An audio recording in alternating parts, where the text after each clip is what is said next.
Hey there, tennis fans. I'm Grace Carter, and this is Tennis Now, presented by Tennis Express. Tennis Express. Order today, and it ships today. Australian Open opening week provided a lot of thrills, while making a case for a major rule change at the same time. We're loving the tournament's new fifth set super tiebreak. What do you think about it? Melbourne made history this month, becoming the first major to use the super tiebreak in that final set. The decisive tiebreak is first to 10 points by a margin of 2 when the final set is deadlocked 6-all. Today, our top 5 reasons all Grand Slams should adopt the Australian Open super tiebreak rule. First, uniformity. Currently, the 4 Grand Slams each use 4 different rules for the deciding set. Wimbledon announced it will adopt a first to 7-point final set tiebreak when the score reaches 12-all. The U.S. Open features a first to 7-point tiebreak when the score is 6-all. Only Roland Garros plans to play out that final set. Now, it makes no sense for the 4 biggest tournaments of the sport to feature 4 different rules. We need one rule, and this is the right one. Opportunity. The longer super tiebreak gives players more opportunity to come back from a deficit. If you're down, you're not out in Melbourne.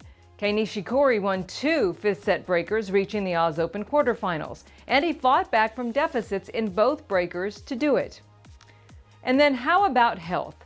The physicality of today's tennis means punishment for players if we don't adopt a fifth-set tiebreak across the board.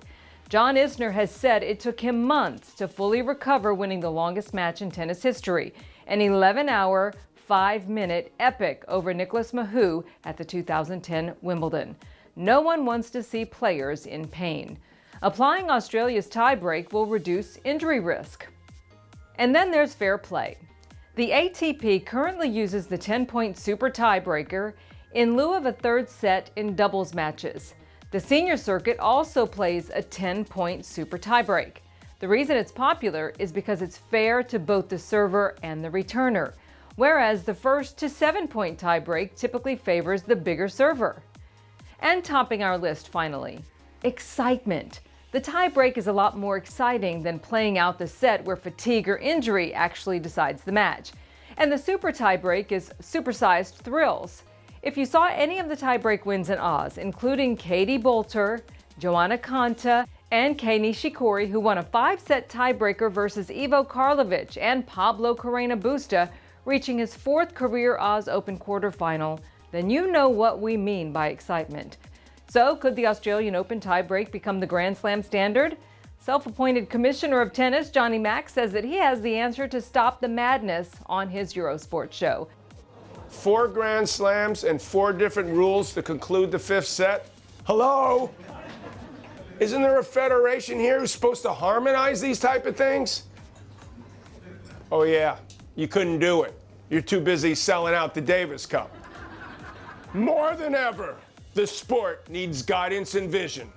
Someone who can look beyond the petty rivalries of the ATP, WTA, ITF, and the Grand Slams. That is why I, John McEnroe, the self-appointed Commissioner of Tennis, has decided he is launching an exploratory committee to start a process to remove the title of self-appointed from my name and become the first ever Commissioner of Tennis. Yes! Are you buying Johnny Mack's solution, or is there a better answer? That's a wrap for this time, everybody. I'm Grace Carter. We'll see you next time here on Tennis Now.